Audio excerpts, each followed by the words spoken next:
In an experiment, the volume was held constant and the initial pressure and temperature were 8 atmospheres and 70 degrees Celsius. So it's one of these ideal gas problems, which is usually PV over T equals PV over T. But since the volume was held constant, we can just throw the volume out. The other thing to concern yourself with is using the ideal gas law. The temperature has to be in degrees Kelvin, and it's not. It's in Celsius. And the conversion is that Celsius plus 273 degrees is equal to Kelvin. So what I have to do here is I need to identify the initial pressure, of course, is 8 atmospheres.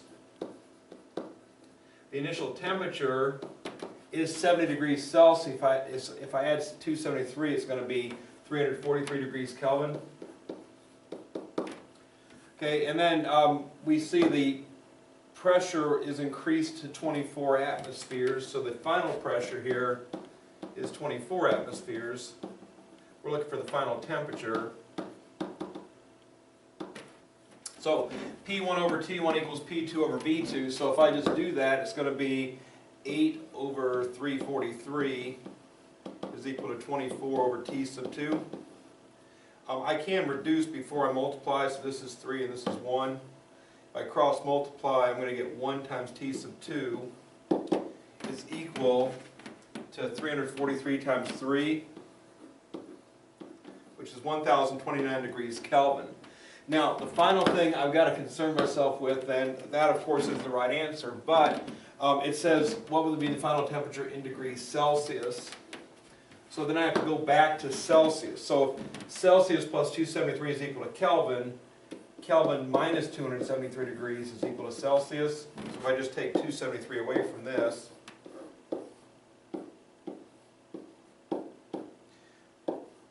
I get 756. So 756 degrees Celsius is the answer I'm looking for.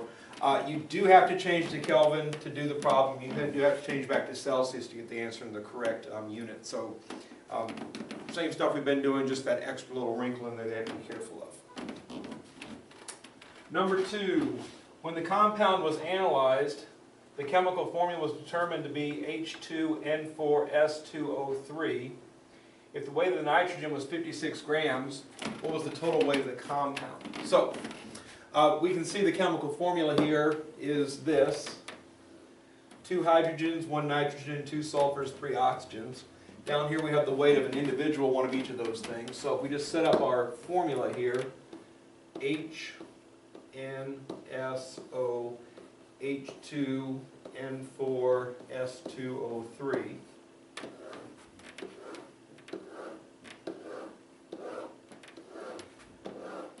If we look at the molecular weights of these things, there's 2 hydrogens, each hydrogen weighs 1, so 2 times 1 is 2. There's 4 nitrogens, each one weighs 14, 4 times 14 is 56. There's 2 sulfurs, each one weighs 32, 2 times 32 is 64. And there's 3 oxygens, each one 16, 3 times 16 is 48. So within the molecule, that's how much each of these atoms weighs. If we add all those up, 56 and 64 is 120, plus 48 and 2 makes 50, so that's 170 altogether. So each molecule weighs 170 moles, and again the breakdown of each individual element is right there. If we look at the actual, it says they want the total weight of the compound, I'll put the X there. It says the nitrogen weighs 56 grams. Well, 56 moles to 56 grams, 170 moles to 170 grams, that's an easy enough one to do. If it wasn't quite so easy, then just 56 over 170 is equal to 56 over X. You cross multiply, but again, this times 1, so this times 1. Just use the correct unit there, grams. Number 3, the chemist pondered. She had 120 milliliters of a solution that was 10% glycol. The other solution available was 40% glycol. How much of the other solution should she use to get 31% glycol? So, what she has on hand is a 10% glycol solution, which is too weak. We're trying to get 31. She has one that's 40%, which is too strong, and we're trying to get something in between, like so. 120 milliliters of it is the 10%. So we're being asked how much 40% do we need to add to it. So we don't care how much we end up with, just as long as we're ending up with the right percentage. So what we have, exactly 120 milliliters of this. We're adding some unknown amount of this to get some unknown amount of this, but this unknown amount is actually 120 plus x. So we're mixing these together. The amount plus the amount equals the amount. Once we get the boxes set up, then we just multiply. 10 times 120 is 1200. 40 times x, of course, is 40x. 31 times 120 is not as easy as 10 times 120. 31 times 120 is 3720, and then plus 31x. So 31 times both of these things. So now if I move things around, I'm going to move the 31x over here, and I'll move the 1200 over there. I end up with 9x on the left is equal to 2,520. So if we divide both sides by 9, 2520 divided by 9 will be 280.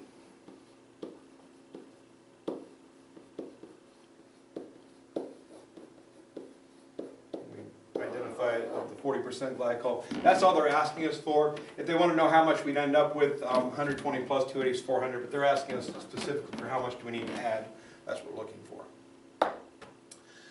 Number 4, simplify. What we have is division of letters, and y affects y and x affects x. And the rule states that if you're dividing letters, you're going to subtract powers. So I take y and I take its top power c and subtract its bottom power negative c. I take x and I take its top power d plus 3, subtract its bottom power 3 minus e. Notice that 3 minus e is a binomial. I'm subtracting a binomial, so it's going to minus both pieces of that power. So be careful that looking at the y, minus minus makes a plus, so I end up with y to the 2c.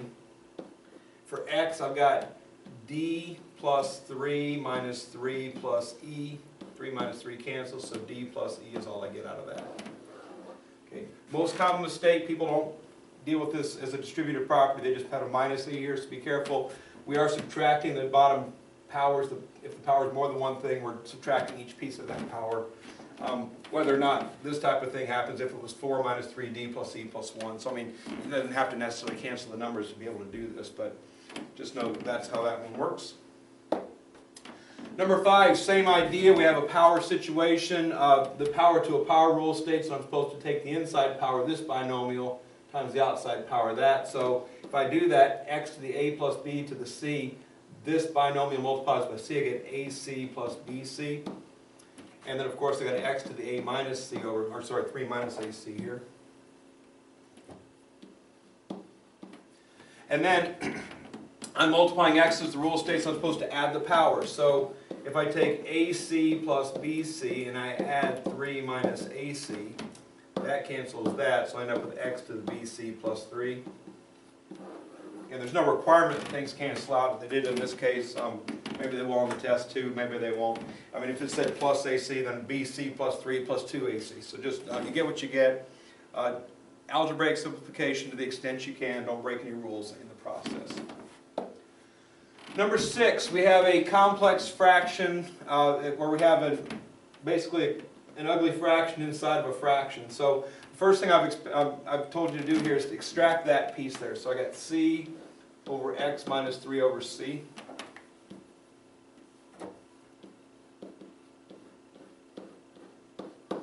This fraction's messing the whole thing up, so if I do times c times c times c, so I fix that, I end up with c times c on top, which is c squared, c times x bottom left, minus, and then the c's cancel 3.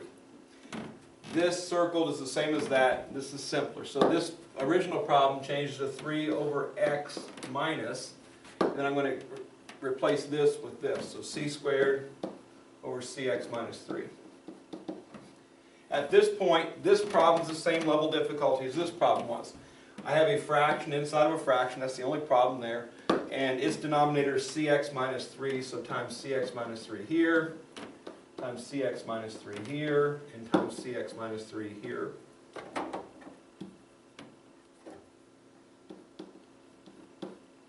Okay.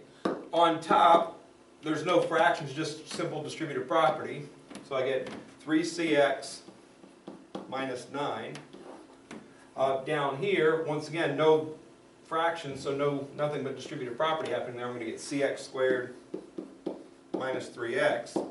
And here, since there is a fraction, we do the cancellation first. What's left is minus c squared. That's the technique for that problem. If you try and cut corners, most people mess up. So take this out, fix it, put it back in, fix it again. That's basically how to do the problem.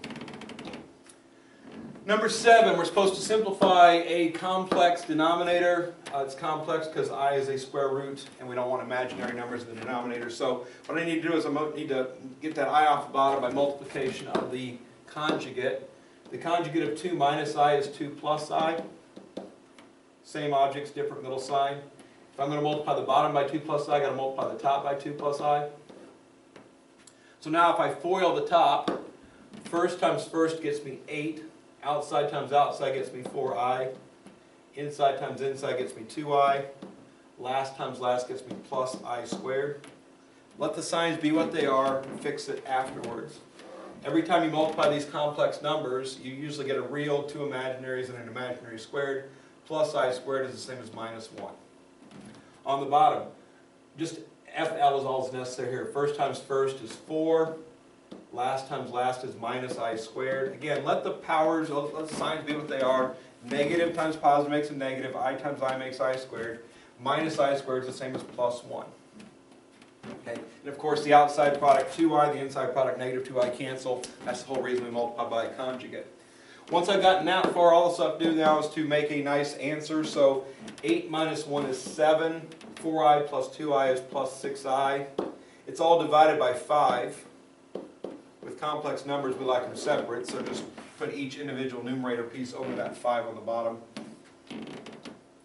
Number 8, solving a system of 3 equations, 3 variables. This is the initial type before lesson 90, where we have one of these basic statements like this in it. Negative y plus z equals 0, which just translates to z is equal to y. So either I can put z in place of y or y in place of z, take your pick. I'm going to change all the z's. So I'm going to change these z's to y's, because z and y are equal to each other. So the top equation changes to 3x minus y minus 2y equals 3, which of course is 3x minus 3y equals 3. And the middle equation becomes 2x minus y plus y equals 8, which simplifies to 2x equals 8. And that's simple enough. And here's my system of equations. And you might be thinking that maybe I'm going to use elimination now, whatever. But if we just take a look at that right there, 2x equals 8, that's just x equals 4 divided by 2. If x equals 4, 3 times 4 minus 3y is equal to 3. Move the 12 over here, I get negative 3y is equal to negative 9. Divide, I get y is equal to positive 3. And we know y equals z, so therefore z is also equal to positive 3. So x is 4, y is 3, z is 3. Always write an ordered triple for a system of 3 equations. X first, y and z second and third. Number 9, we're going to be adding vectors. And my computer calculator up here while we're doing this. So negative 4 at an angle of negative 150 is just going to be negative 4 cosine of negative 150. It's going to take a little longer for that to open. I'm not going to write this on here. So if I just type in my calculator, make sure I'm in degrees, which I am, negative 4 cosine of negative 150. And then negative 4 sine of negative 150. I get positive 3.46 and positive 2. So positive 3.46i plus 2j. And then if I do 6 cosine of 20 and 6 sine of 20 for this vector, and we are adding it, so that's why I'm using a positive 6 there. If it said minus, that'd be negative 6, but it does say plus. 6 cosine of 20 is positive 5.64i. And 6 sine of 20 is 2.05. So I get all that done, and then I've got my rectangular components, so now I'm just going to add those together. So 0 carry the 1, 1 carry the 1, 9.10i, and then that's plus 4.05j. And that's my rectangular answer. You get me down on your paper, you're going to get half credit at least, because that's the right answer. To get full credit, you have to go back to polar form. So the 3 steps of polar form, r is going to be the square root of 9.10 squared plus 4.05 squared. And your calculator can evaluate that for us. Square root, and then type in the whole thing, 9.10 squared plus 4.05 squared. And that comes out to 9.96. Step 2, alpha is going to be the inverse tangent of the second over the first. So inverse tangent of 4.05 divided by 9.10. Might help put the right number here. So inverse tan 4.05 divided by 9.10, and that comes out to 23.99 degrees. Both of these steps, squaring always makes everything positive, so ignore any negatives. Absolute value bar is officially in the procedure, so just ignore the negatives. At the third step, we got to worry about the vector, or the quadrant we're in. First quadrant, everything's positive, which is what's happening. So if I go right and up, I'm in the first quadrant. If it was negative, positive, second, negative, negative, third, positive, negative, fourth. But again, it's positive, positive. So obviously the first quadrant. First quadrant, theta is equal to alpha, so theta is 23.99 degrees. So my answer in polar form, r mixed with theta, so 9.96 at an angle of 23.99 degrees. Number 10, multiplication of radical expressions. First thing I'd like to do, it's not a requirement to do this first, but if you can make numbers more simple, it's better to do. Square root of 12 and square root of 27 I recognize as those numbers that we can break down some. 12 is 2 times 3. And if I take a pair of 2's out as 1, 2, I'm going to get 4 plus 4 times the square root of 3 for that one. That's simpler than 4 plus 2 square root of 12. Over here, this is 4 times the square root of 27. 27, 3 times 3 times 3. Pair of 3's, I get to pull 3 out. So it's going to be 3 minus 12 times the square root of 3. That's the first thing I would do. Get everything as simple as I possibly can. And then it's just a binomial structure times a binomial structure. That's just FOIL. First times first is 4 times 3, both positive, gives me a positive 12. Outside times outside, opposite signs gives me a negative. 4 times 12 is 48 times the square root of 3, which is just attached. Inside times inside, positive times positive is a positive. 4 times 3 is positive 12, and the square root of 3 just comes along for the ride. And last times last is a positive times a negative makes a negative. 4 times 12 is 48. Square root of 3 times square root of 3 is 3. So we get one nice whole number, we get 2 radical numbers, and the other radical number that would happen, the square roots just happen to multiply to make it non-radical. This isn't required, but it happens quite often. So if I simplify each thing as much as I can, 48 times 3 is 144. Combine like terms. 12 minus 144 is negative 132. Negative 48 and positive 12, both square roots of 3 make negative 36 times the square root of 3. Number 11, find C.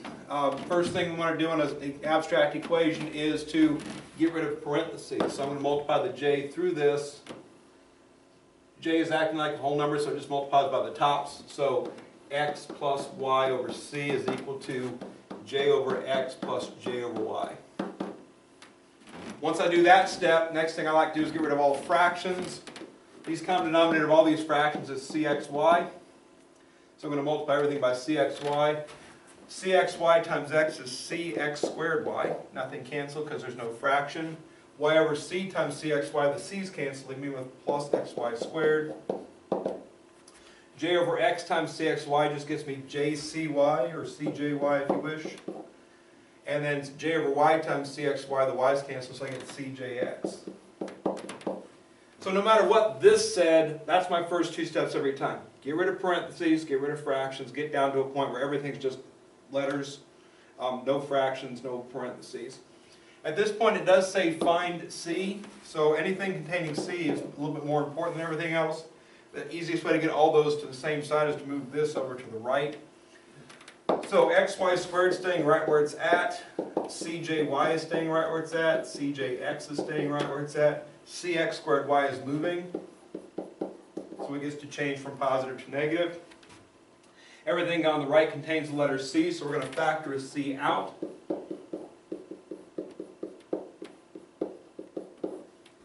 In the left-hand side in that step does nothing. And then finally, anytime we're solving an equation, what we're looking for times something equals something else, we divide by this stuff. So C is going to equal xy squared on top and jy plus jx minus x squared y on the bottom. I expect the problem on the test to be basically that same structure. Simplification will be similar. Maybe it'll say find y, find x, whatever, but find j, I don't know, but it'll be similar to this in difficulty. Number 12, simplification. We got negatives inside radicals, which tells me imaginary numbers are showing up, plus we have I squared of 9 to the 5th, of course. So, first thing, negatives inside radicals have to be fixed. So, I times the square root of 5 times the square root of 5, minus the square root of 3 times the square root of 3, minus I times the square root of 9, plus 5I squared minus 4I to the 5th. Okay, I could deal with the I squared and I to the 5th right now, but I just want to deal with one thing at a time. So, negatives inside of radicals, I took the I's out. Now, all the radicals are friendly radicals, square roots of positive numbers. Square root of 5 times itself makes 5, so I get 5I. Square root of 3 times itself makes 3, so I get minus 3. The square root of 9 is 3, so I get minus 3I. At this point, I've got my I squared. I to the first is I squared is negative 1, I cubed is negative I to the fourth is positive 1, I to the fifth takes me back to I to the first. So, 5I squared is going to be 5 times negative 1. 4I to the fifth is going to be 4 times I to the first. First, second, third, fourth, fifth, same as I to the first. Okay. And at this point, real number, negative 3 minus 5 is negative 8, imaginary, imaginary, imaginary, 5I minus 3I is 2I, minus 4I is negative 2I. So negative 8 minus 2I is the end result. 13, solving a quadratic equation. I like x squared to be positive, so I'm going to move 3x squared and x over to the right-hand side. So I'm going to get 0 equals 3x squared plus x plus 2. I plan to use the quadratic formula. I don't see an easy way to factor this one off the top of my head. So the quadratic formula is going to be used. Again, a positive x squared is easier. We want descending order equals 0. A is equal to 3. B is equal to 1. C is equal to 2. All three positive numbers. So if I look at my quadratic formula structure, x equals something plus or minus the square root of something over something. What goes in front is the negative b. So b is equal to positive 1, so negative b is a negative 1. What goes in the bottom is 2a. A is 3, so 2 times a is 6. And then what goes in the square root is b squared minus 4ac. And b squared is going to be 1 minus 4 times a times c.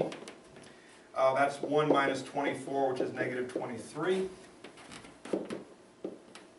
And the negative inside the radical, if I change it to a positive, put an I out for the imaginary number that it is, that doesn't simplify at all. With it being imaginary, though, it's better to break it apart. So negative 1/6 plus or minus the square root of 23 over 6i. Okay, use your calculator to evaluate. Suppose I felt like putting an easy problem on the test, so 0.219 caret negative 1.53 equals. And the answer is 10.21. It's not even near Christmas, and I'll give you a Christmas present like that. So anyway, easy problem. Make sure we use the caret key, the base, caret, the power equals, and whatever it says is the answer is going to be right.